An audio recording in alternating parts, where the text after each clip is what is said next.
Hey guys, I'm Melanie Curtis. I went to an event the other night for the Kentucky Derby.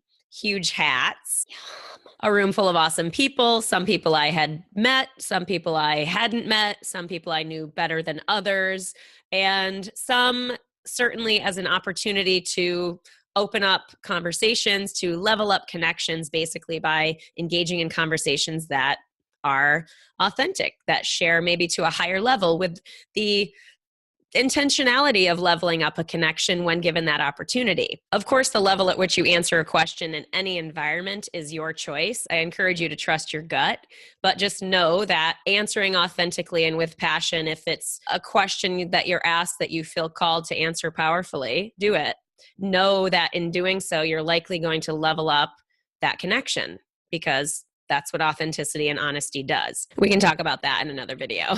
So the person I was talking to at this particular party had seen my website, had checked it out, and was asking me sort of level up questions. And I was happy to expand and be powerful in my response to him. We were exploring the classic question of what do you do, but with a more decided curiosity, with a bit more intentional expansion of that answer. Like, what is it that I do? Now, trust me, it has taken me a long time to get past the term life coach. I mean, legit, it took me years to not cringe at saying it. And honestly, a part of me, I still cringe saying it.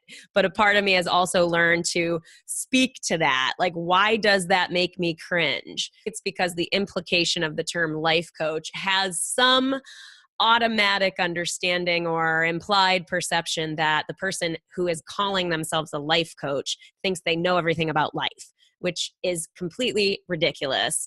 Not at all the deal.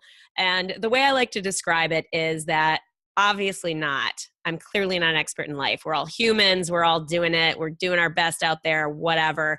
What I'm an expert in is the kind of conversation that helps people get to their own answers, that helps them break through whatever's in their way, clarify direction, blah, blah, blah. I can say that all cooler, but let's just go with that for now. I've been able to basically rest into my style. Like, who is it that I am? How is it that I show up? How is it that I show up as a professional? And obviously, over experience and time, you rest into a confidence in sharing about your experience in what you do. Like, what is it that I literally do? So when faced with this question at this gathering, I was ready to answer it. Like, there's 100 things or whatever I could describe as to what I literally do, but I chose one thing to highlight. There is definitely not one answer to this because I could answer in a million different ways as a client conversation organically opens up and the trajectory of that person through their specific details becomes clear. Like, that is really difficult to hone down into one answer of like, what do you do? It's very specific and not cookie cutter. What I decided to share with him is one key conversational skill that always shows up in every single coaching conversation. Maybe not every single session, but in every single coaching relationship, this skill shows up. And it's not just in coaching. We're just talking about coaching because that happens to be why this came about. But this is something that shows up in any productive, progressive, conflict resolution, emotionally charged solution communication. It shows up and is useful and essential, actually. Totally essential in any communication, whether it's coaching, whether it's relationship, whether it's work, whether it's family, anything, any conversation or situation that has you talking with someone who has an emotional charge on their side. This skill will be of use. And that's what happens in coaching all the time, is that most people don't reach out for help or employ help unless they have a struggle, unless they're having some situation that's causing them emotional charge, that's causing them to feel stuck or unsure or upset or whatever. Typically, it comes with an emotional charge. Those feelings, that emotional charge, must be spoken to first. We need to address and diffuse that emotional charge first. And we're getting to how to do this, but clearing those feelings first opens the space for productive communication.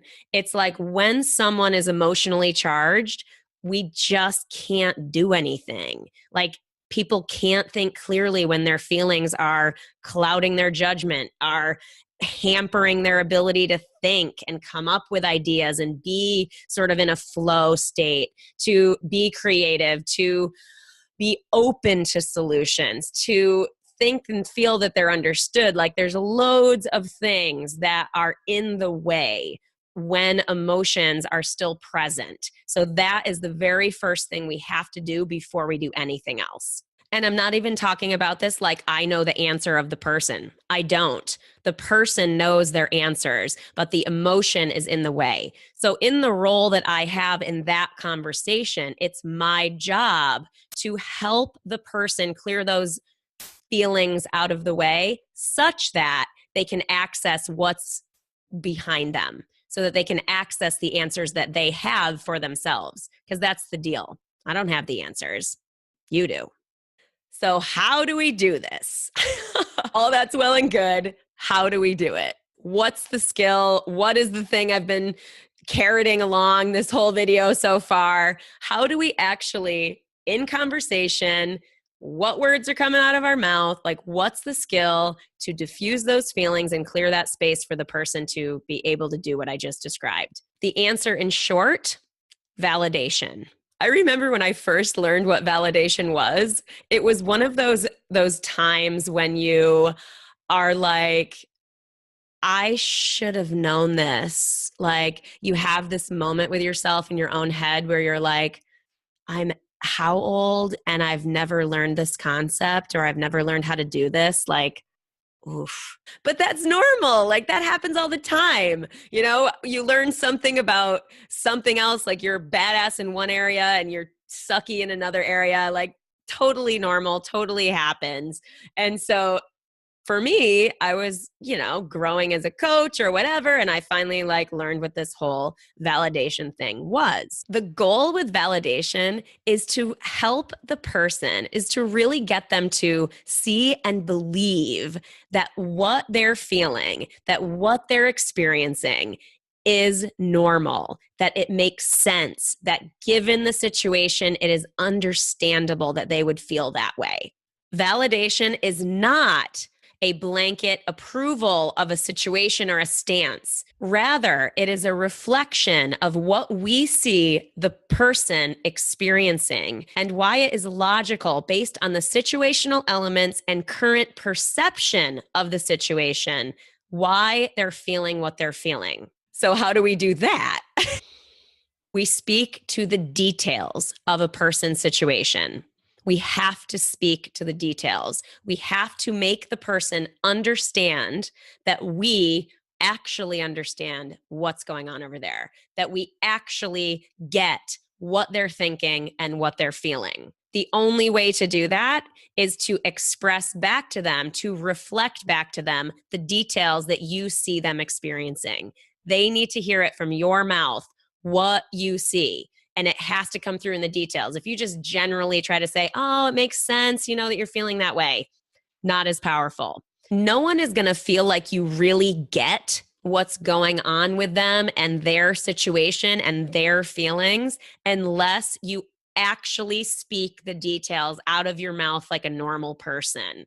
Like, I guess if you're in a professional role, maybe I don't need to sound normal, that there's some oomph in credibility based on that. But in my experience, in all my experience, and if you are looking to use this as sort of a lay person, you're not a pro or whatever, it's got to come through in the details. I'll give you an example of this, but let's stick with this concept for a second though. So you might be thinking, oh man, how do I wrap my mind around the details? How do I put the details and collect them into such a way that I can make an impact for the person I care about?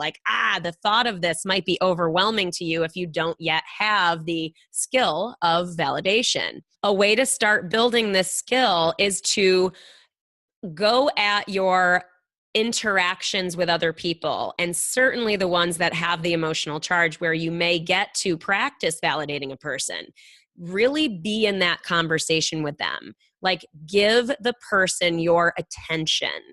Take yourself out of your own opinions and out of your own, I don't know, friend mode or whatever, and really put yourself over with the person and listen to the details with intention of understanding why it would make sense that they feel the way they feel. Like, looking for and being actually curious about that answer. Like, okay, what's really going on there? As opposed to, I know what's going on there and I'll just wait for my turn to speak.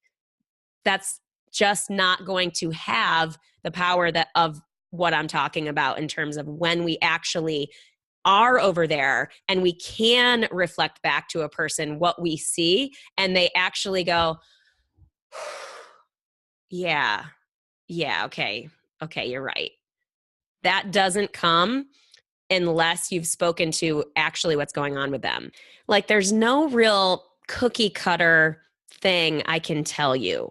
But what I can tell you is that a way to start doing this is to decidedly put your attention on the details the person is telling you, putting yourself over in their situation, thinking to yourself, decidedly aiming to understand what's going on over there and answer the question, why would their feelings make sense? Why is it logical that they're feeling what they're feeling? Why is it understandable? Why does it make sense? Why is it normal? All of those words are key in validation. We're looking for that answer because that's what we want to then share back to the person. It's not about your opinion or like jumping into the box with them. And that's a key distinction.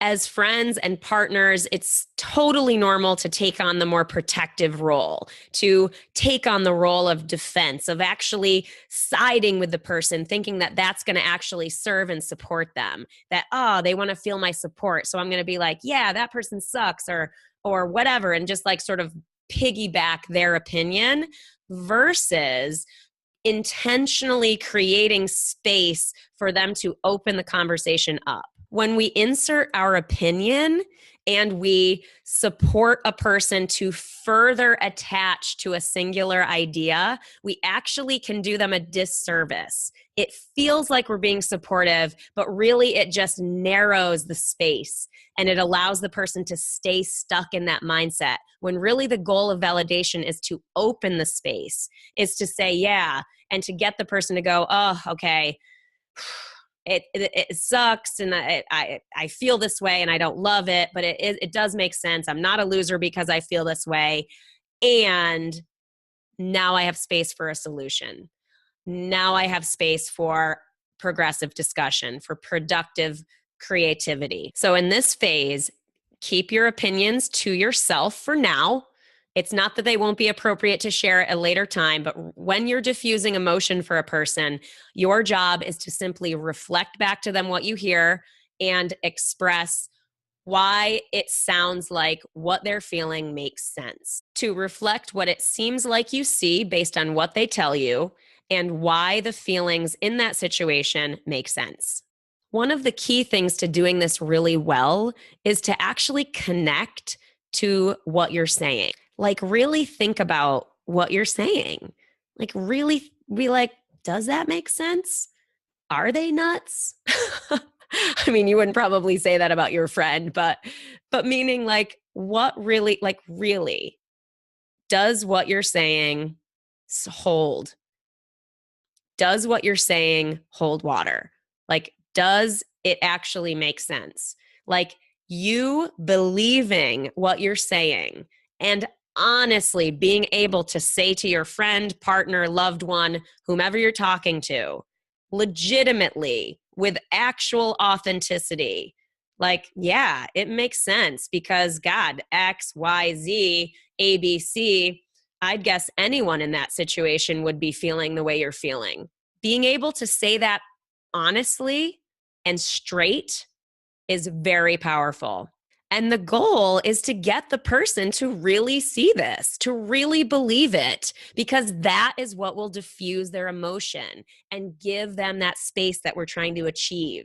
Is like there's so much power in understanding. There's so much power in, again, taking that magnifying glass of self-judgment, of fear of the unknown, of like fucking it up or whatever the person is feeling. When we can validate their feelings as normal and the situational elements as understandable to make a person feel that way, dude. I mean, I haven't given you one specific example yet, and it's so easy to validate feelings in general because it's true. Feelings are so normal and understandable. We are human beings. We are out here trying to do good, trying to do it right, trying to whatever. Feelings in any challenge are normal and understandable in any challenge, anything. Like, yeah, I can validate it. And you know what? I can do it right now with no details. But when we insert those details, it makes all the difference in the world for the person you're talking to. Feelings are not failure, and they're not a situational death sentence either, but rather another thing we can address and find solutions for. So if the goal is to get the person to believe it, you have to believe it first. This looks like a sombrero. Why is it understandable they're feeling what they're feeling? Why does it make real sense? Start connecting to those questions for real and speaking from that place, and the details will be very easy to share. They'll be very easy to put together because you're actually over there in the situation with them, that you're not just like trying to come up with the right answer for them or anything like that. There's no real perfection. There's no need for that. Like that's what blocks us from being able to put the details together in a way that sounds normal, that's actually helpful, that actually makes the person feel like we get it, that we get it and we get them.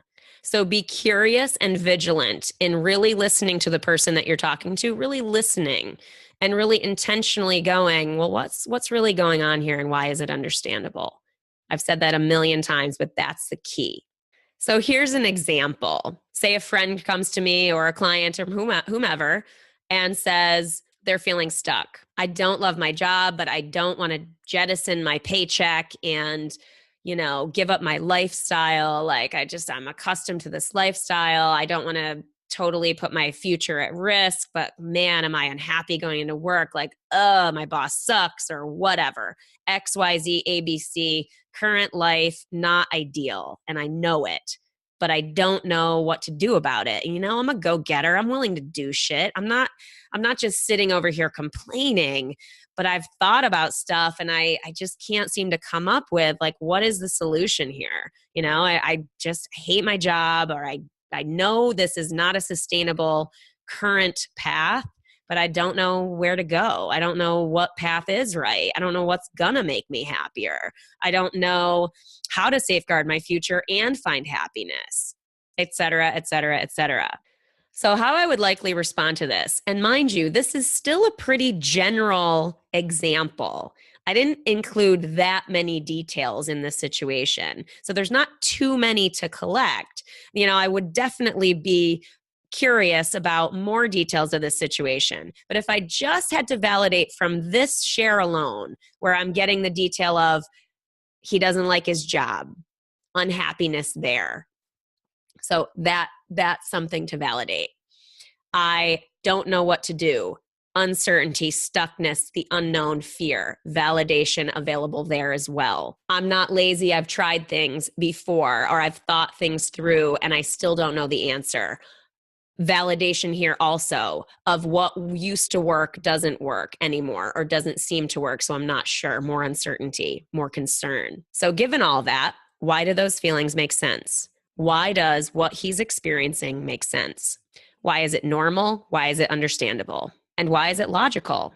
So what I would say would probably sound something like this. And even though this is sort of a generated fake share, I mean every word. So listen to it and really consider that what I'm saying I actually also believe.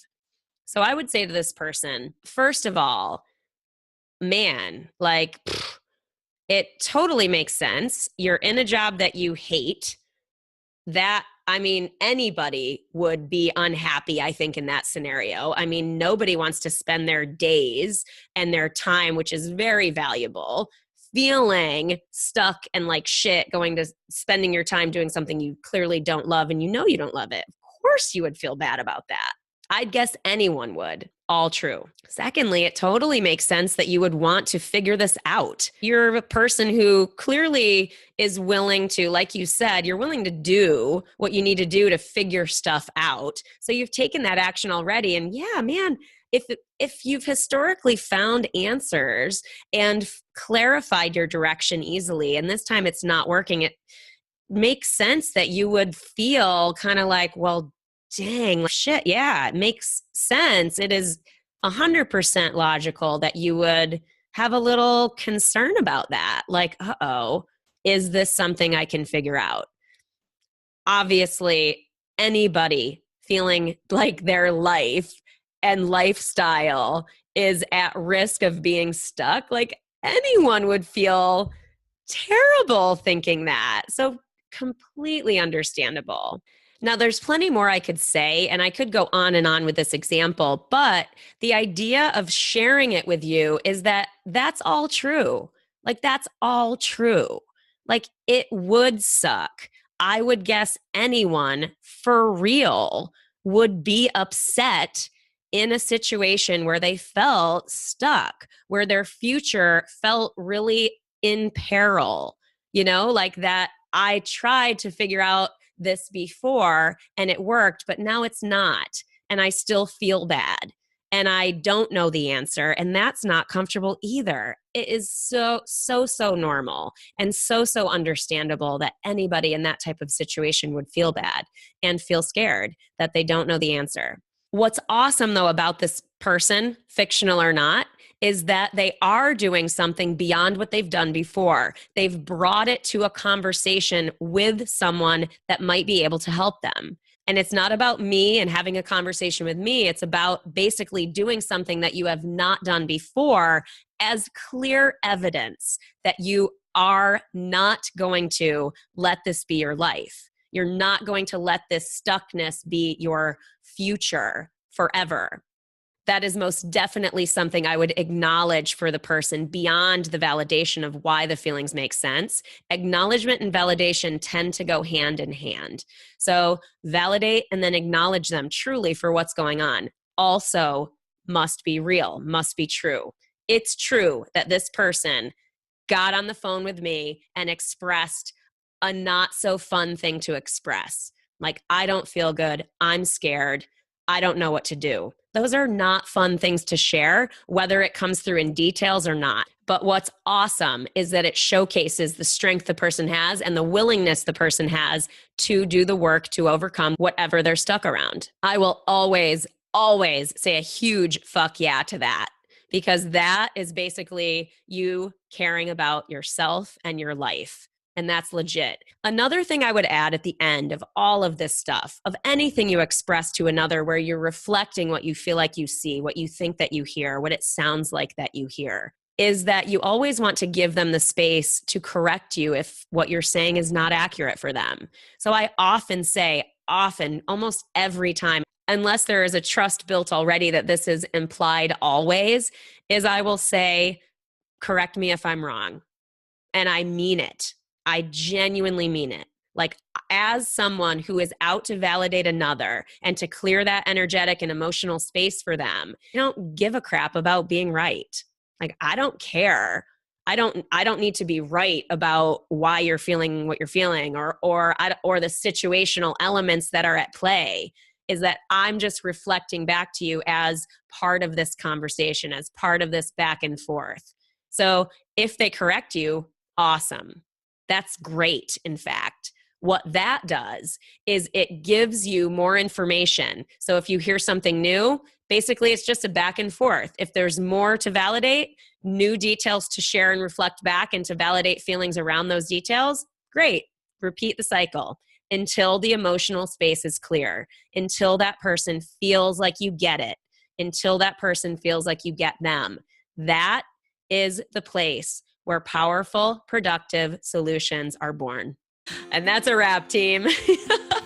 It kind of felt like a long discussion, but this is such a powerful tool, such a powerful conversational skill that so helps people, that is so useful and so good for the people we care about. If you want to dive into one of these conversations with me as coach in this role, I would love that.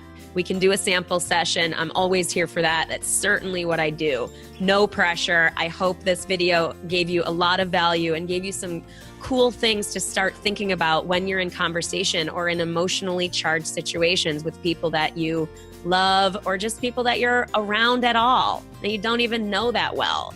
It's really, really useful stuff and can be practiced and built as a conversational and interactive skill set.